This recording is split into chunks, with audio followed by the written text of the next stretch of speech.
Andalucía extiende a la vista de todos su patrimonio como el muestrario de lo mejor que han dado de sí las culturas que se mezclaron en su suelo.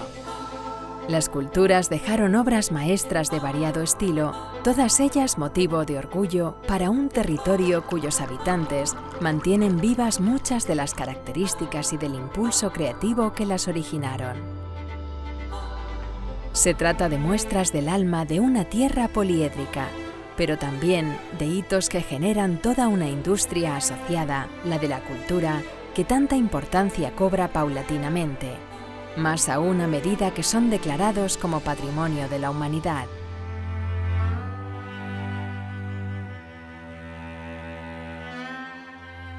Casi toda Andalucía ha encalado las paredes de sus viviendas para embellecerlas y para protegerlas del frío y del calor. Un paisaje hijo de la naturaleza y la artesanía. La cal, con su tacto fresco y el olor a limpio, nace de las entrañas de la tierra, de las canteras como las de Morón, en Sevilla. Ha fortalecido los cimientos de fastuosos palacios como el más visitado de España, la Alhambra. Ya desde el suelo emerge belleza, en forma de jardines, de surcos de agua que va y viene llevando vida, frescor y espiritualidad, de muros decorados con poemas. Entre la naturaleza de Almería, manos desconocidas dejaron pistas de su existencia 10.000 años atrás. Alguien creó la pintura esquemática, como el caso del símbolo almeriense, el indalo, un icono inmortal. Otro perfil inconfundible marca el del flamenco, el ave más fotografiada de Doñana. El espacio natural, la bisagra entre Europa y África, combina varios ecosistemas, cada uno con su fauna, con su flora, con su olor. Andalucía por sí, patrimonio de la humanidad.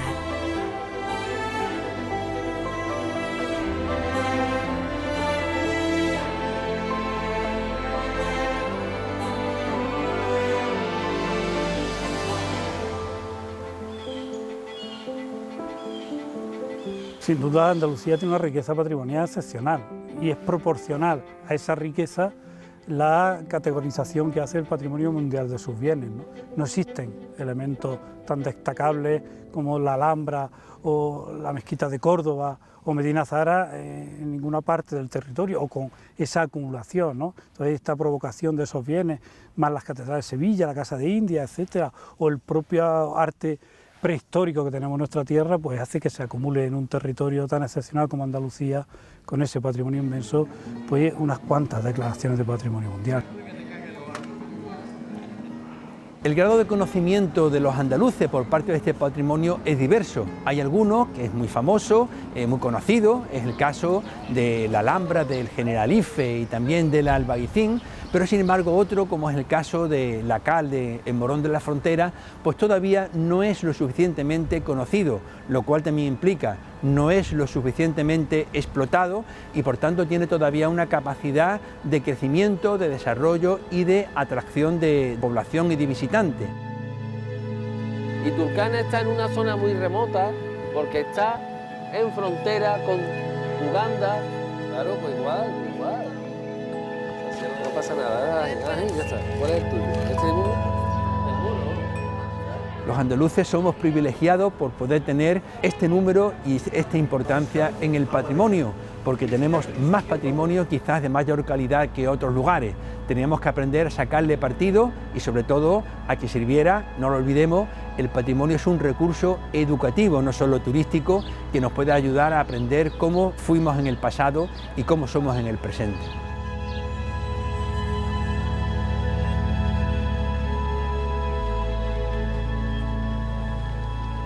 Desde el Cerro del Sacromonte, la Alhambra se muestra como fortaleza que fue, amurallada y altiva. Pero es solo una primera impresión. El interior aparecerá enseguida lleno de claves sutiles, imposibles de entender sin sensibilidad. Arte, naturaleza, espiritualidad y mera belleza son los 4 puntos cardinales para adentrarse en el Palacio Nazarí, tanto por sus salas, de techos más bellos que el firmamento, como por sus jardines, creados para disfrutarlos con los 5 sentidos. La Alhambra es un imposible real, testigo del pasado y monumento al futuro, el monumento más visitado de España, el más reconocido patrimonio de la humanidad.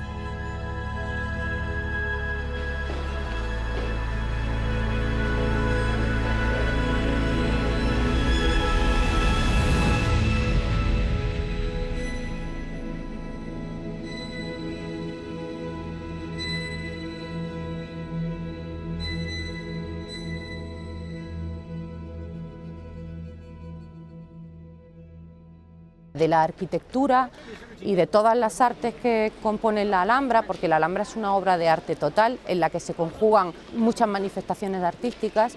Quizá uno de sus elementos más destacados es cómo los nazaríes supieron, por una parte, sintetizar las mejores aportaciones estilísticas y constructivas de otras culturas. A esas aportaciones y a esa síntesis muy brillante que ellos hacen, le suman desde mi punto de vista una aportación propia, que es el paisaje, y cómo el paisaje entra en el urbanismo, en la ciudad, en todos los ámbitos de lo doméstico y de lo áulico. Por otra parte, pues otros elementos muy interesantes es que la Alhambra en particular no solo es un ejemplo de urbanismo islámico, sino de urbanismo áulico. Y desde mi punto de vista, como especialista en conservación, la Alhambra es muy sobresaliente porque es un ejemplo de conservación a lo largo de los siglos. Los propios reyes católicos no la destruyeron porque fueron conscientes de sus valores estéticos. Y es un ejemplo de cómo se ha conservado a lo largo del tiempo, cómo han evolucionado, por ejemplo, los criterios de intervención y de restauración a lo largo del tiempo, y eso la convierte en un laboratorio de investigación también muy importante.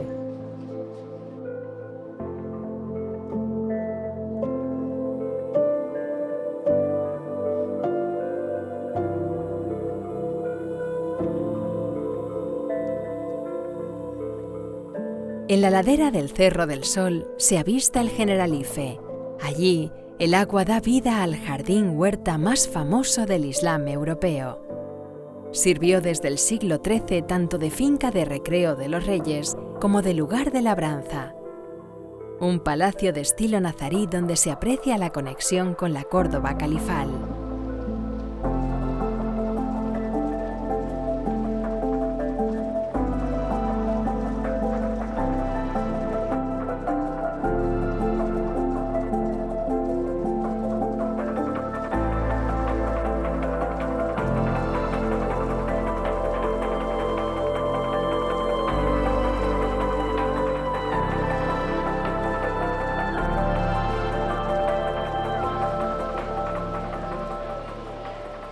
El Generalife es una almunia real.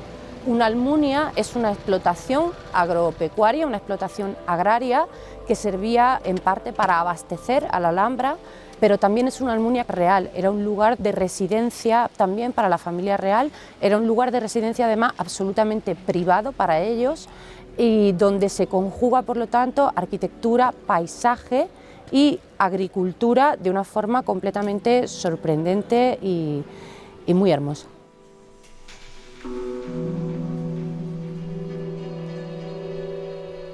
Cuando cierra el monumento, los 2,7 millones de visitantes que llegan cada año al recinto de la Alhambra y el Generalife se marchan convencidos de que volverán a la Fortaleza Roja y a dar un paseo por el histórico barrio árabe del Albaicín, y por ende a visitar Granada, una ciudad íntimamente ligada a su monumento más internacional, que hace de motor principal para el turismo, la restauración y el comercio.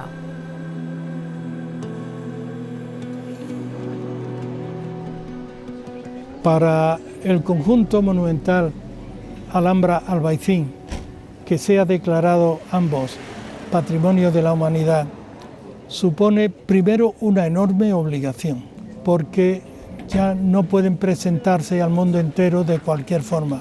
Supone sobre todo un respeto a lo que es el pasado, a lo que es la monumentalidad de su conjunto, y en el otro sentido también supone un orgullo para que sus gestores tomen conciencia y la ejerzan de cómo son depositarios de un patrimonio que no puede ser menospreciado. Indudablemente, otra de las características que tiene la aportación es que no se puede visitar el Albaicín sin venir a la ciudad y no se puede visitar la Alhambra sin venir a la ciudad. Y no solo los establecimientos de hostelería que hay en los dos conjuntos, Albaicín y Alhambra, son los que se benefician. El resto de la ciudad también percibe ese maná, por así decirlo, que supone tanto visitantes como vienen a los dos focos de atracción mundial.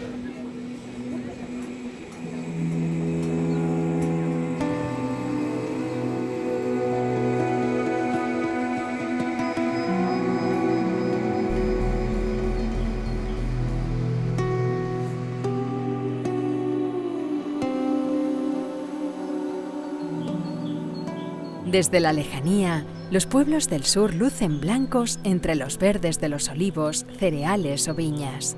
Un paisaje hijo de la naturaleza y de la artesanía. La cal está viva en Morón de la Frontera. Mantienen la industria artesanal que produce este material, unido desde los tiempos romanos a la cultura andaluza. Un oficio tan repleto de historia que ha merecido convertirse en patrimonio inmaterial de la humanidad. La inscripción como Patrimonio Mundial de UNESCO habitualmente ha estado muy descompensada, siempre ha tirado hacia el patrimonio convencional, pero durante los últimos años se ha demostrado con una sensibilidad especial hacia lo que nosotros podríamos denominar patrimonio inmaterial o patrimonio intangible. Dentro de esta modalidad pues podríamos encontrarnos la fabricación tradicional de la cal en Morón de la Frontera. Y esto está allí lógicamente porque la naturaleza, la geología así lo ha determinado. Estamos hablando de una localidad y algunas otras localidades cercanas y limítrofes que tienen una situación estratégica. Por un lado están a los pies de una sierra donde abundan las canteras de la materia prima, que no es ni más ni menos que la piedra caliza, pero a su vez tienen delante una amplia campiña donde históricamente se ha cultivado el olivar. Y es que la madera de olivo es la segunda materia prima necesaria para fabricar este producto que tiene una larguísima tradición en la actividad constructiva de Andalucía.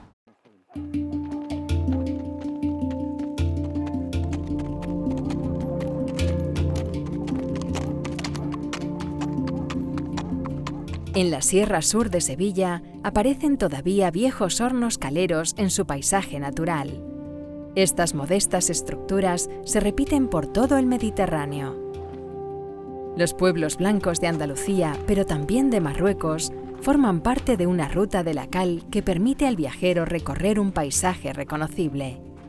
Con la cal de Morón y arena se han fabricado morteros que levantaron la Catedral de Sevilla y el Alcázar, también la Cartuja de Jerez o la Alhambra. Y sobre todo, la cal permite cada primavera una estampa que forma parte del muestrario de recuerdos de casi toda Andalucía. La cal, esa piel suave y fría de origen mineral, llega a su último destino engalanando una casa, una hacienda, una iglesia. Tenemos documentación escrita de hace 7.500 años antes de Jesucristo. Quiere decir que es una seña de identidad que nos ha llevado al ser humano siempre por todos lados. Lógicamente, si nos centramos en Andalucía, ¿quién se imagina una Andalucía sin la cal, sin esos pueblos blancos, ¿no? Es la seña de identidad nuestra. Nosotros Morón también la tomamos como nuestra, aparte de ser la seña de identidad de Andalucía, yo creo que también la seña de identidad de Morón, porque se ha producido muchísima cal y además se sigue haciendo. Además os puedo asegurar, después de todos los estudios de los años que llevamos investigando por toda la península ibérica sobre la producción de cal que ha existido, no ha habido ningún núcleo calero tan importante como el que ha habido en Morón. Tenemos en la parte frontal un muro que se llama peto. Pocos materiales tan humildes como este aunan tal cúmulo de historia y cultura. El mejor certificado de calidad para un producto de bandera, tanto que su blanco forma parte de la de Andalucía. Esta es la piedra que es la cal viva. Esta es más blanca ya, le hemos quitado el agua y el CO2. La piedra que hemos caído la metemos aquí, después la echamos en un cubo, la ponemos en la pared, empieza a absorber CO2 y vuelve a ser otra vez piedra caliza. Por eso el producto nosotros vemos un patrimonio tanto material como inmaterial, porque en realidad el inmaterial son los conocimientos y el material los hornos, la cal, las canteras, todo esto es un patrimonio material. En 2011 UNESCO reconoció nuestra memoria, nuestro proyecto, nuestra candidatura, la vio tan clara que fue una declaración inmediata, o sea, no hubo ni una mínima discusión. Vieron claro que hay que apostar por las técnicas tradicionales que han desaparecido, por los oficios en peligro de extinción. Todo eso es lo que en realidad conlleva la producción de cal artesanal. Lo vieron tan claro que se declaró en 2011 Patrimonio Cultural Inmaterial de la Humanidad.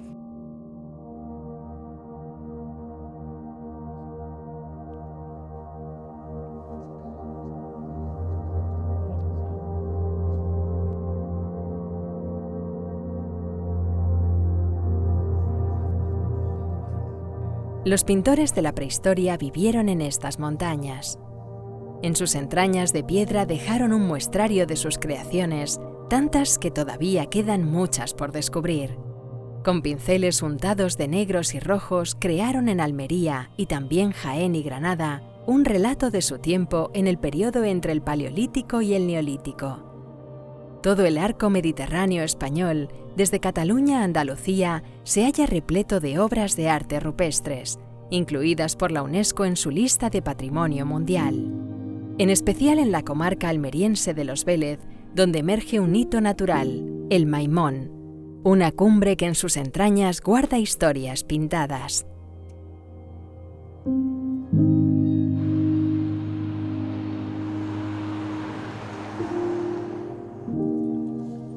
El arte rupestre levantino se define por un arte que a simple vista es naturalista, podemos interpretar que tiene escenas, tiene arqueros, tiene ciervos, es decir, es una identidad inmediata entre lo que vemos y lo que comprendemos.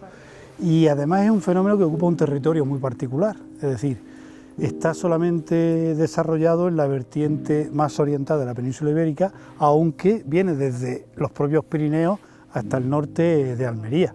Y este territorio que define el propio arte levantino fue definitorio para la declaración de Patrimonio Mundial. Nos encontramos ante un fenómeno muy particular en un área geográfica muy bien delimitada, conformada y que además es excepcional. No hay arte levantino fuera del territorio del Levante de la península ibérica. Y esta excepcionalidad fue el soporte de su declaración de Patrimonio Mundial. Pero además ese territorio se dan otros fenómenos, es decir, también hay arte paleolítico y hay arte esquemático, que además de estar en todo este territorio también está en el resto de la península. Pero todos esos elementos dentro del territorio pasaron a formar parte de lo que hoy conocemos como el Patrimonio Mundial del Arco Mediterráneo de la península ibérica. Con 3 generaciones y 2 líneas de filiación. La pintura servía como elemento de cohesión social para estas sociedades, inmersas en un cambio que les llevó a cultivar, a domesticar animales, a utilizar arcos y flechas e instrumentos de piedra. Proporciona una imagen excepcional de la vida humana, que se plasma en pinturas únicas en estilo y en temática. La declaración como Patrimonio Mundial de la UNESCO ha colaborado en la investigación, protección, conservación y difusión del arte rupestre de Los Vélez, Jaén y Granada. El impacto de Patrimonio Mundial efectivamente entra en las redes del turismo y por tanto provoca una ampliación de la oferta, de la demanda, ¿no?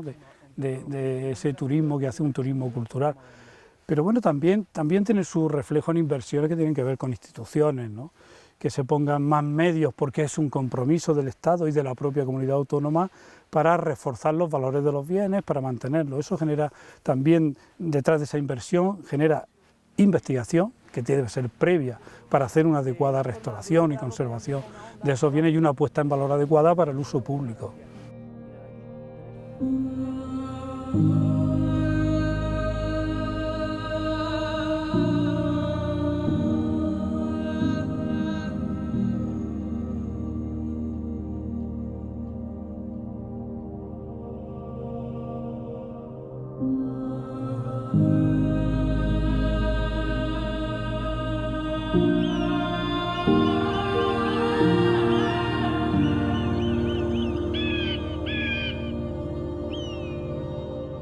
Está claro que al ciudadano, cuando se le ofrece la posibilidad de visitar un yacimiento, de visitarlo con especialistas, etc., el ciudadano, que en definitiva es el que paga nuestra investigación, tiene derecho a recibir unas explicaciones.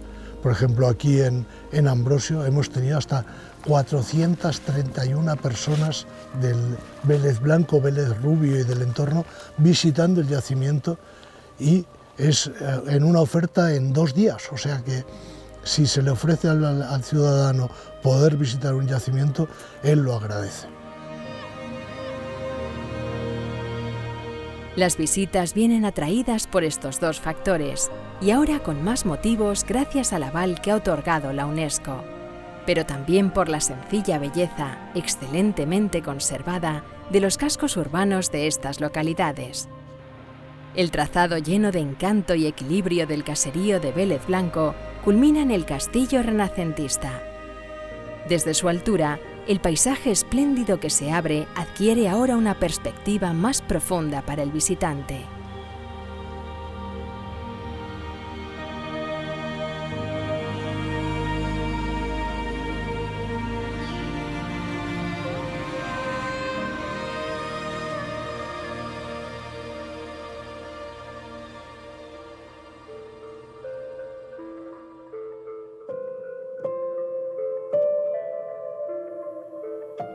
Monte, marisma, dunas y mar. 4 ecosistemas se combinan en el Parque Nacional con más distinciones de España, entre ellas la de Patrimonio de la Humanidad. Cada uno de estos territorios ha creado su propia cultura humana, la de hombres y mujeres que vivieron y cuidaron uno de los bosques más sagrados de Andalucía. Doñana, una frágil malla de vida, desde la más diminuta a la que alza el vuelo poderosa para dirigirse a miles de kilómetros de distancia hacia el norte o el sur.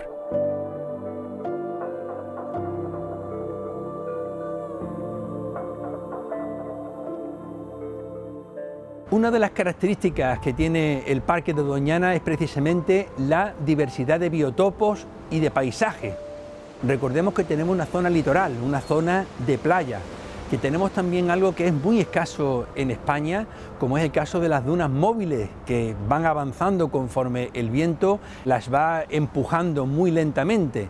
También nos encontramos con zonas de pinares y de vegetación autóctona, y finalmente pues las marismas, las láminas de agua, donde viven una cantidad de especies muy importante y muy diversa.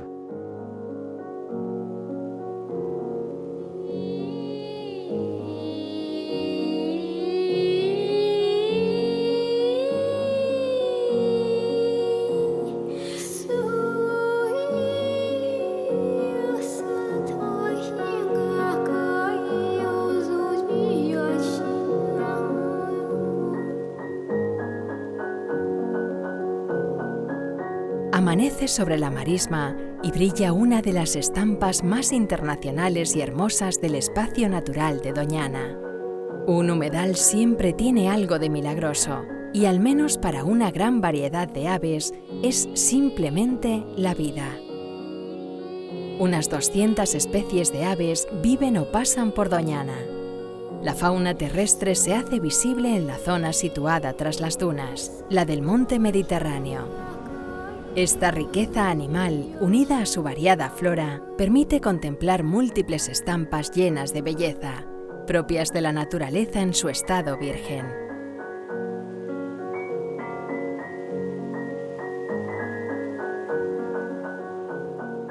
Por su baja altura sobre el nivel del mar es fácilmente inundable, y eso pues ha desembocado en una orografía muy característica, o mejor dicho, una falta de orografía y unas láminas de agua que han determinado que tenga un paisaje muy singular y también una fauna muy abundante y muy importante. Esto ha sido conocido y valorado desde la antigüedad, y hay que recordar que en el entorno de Doñana pues se han encontrado restos de culturas de la antigüedad, de la época neolítica, del paso de los fenicios, inclusive de los griegos, pero sobre todo muy importante, fue ya ocupada en la época romana, que es de donde nos han llegado más restos. Empezamos aquí en el centro visitante La Cebuche. Nos vamos por carretera hasta Matalascañas. Esto es una urbanización enorme.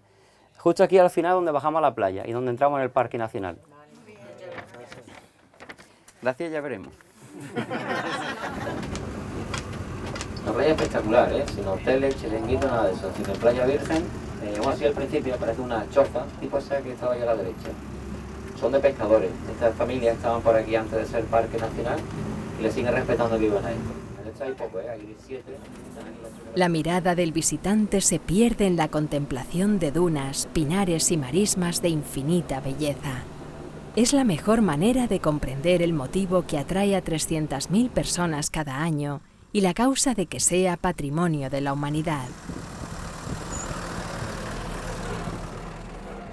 Doñana en el pasado pues generaba únicamente un interés energético, ya que recordemos que se trataba de un coto de casa, incluso el propio nombre viene de ese lugar. Afortunadamente ya no tiene ese uso, ahora mismo es un lugar donde llama la atención de los científicos que van allí a poder estudiar toda esa riqueza que tiene de paisaje y también de los animales que se encuentran en ese entorno, y nos encontramos también con lugares, con centros de interpretación para que los visitantes puedan hacer recorridos, puedan ver sus orígenes, su historia, sus características. Un regadío ahí para...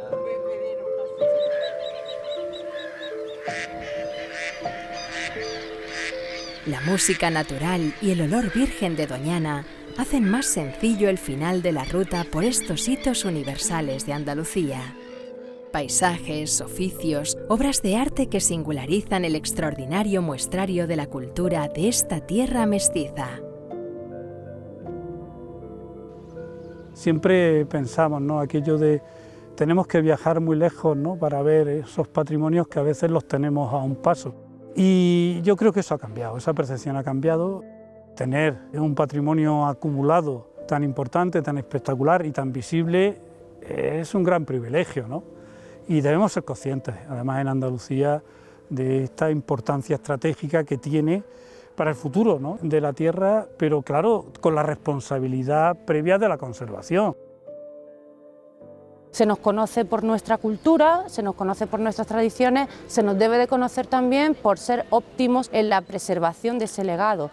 Por otra parte, tiene una dimensión económica muy importante, especialmente a través del turismo en sus múltiples variantes y especialmente también a través de las industrias culturales. Ambos son un plus de economía de la experiencia, pero también de intercambio, y lo que sí es muy importante es que se desarrollen de forma sostenible y que se rijan siempre por la protección del patrimonio para asegurar que este es una fuente de riqueza también, de conocimiento, de emoción y de educación en el futuro.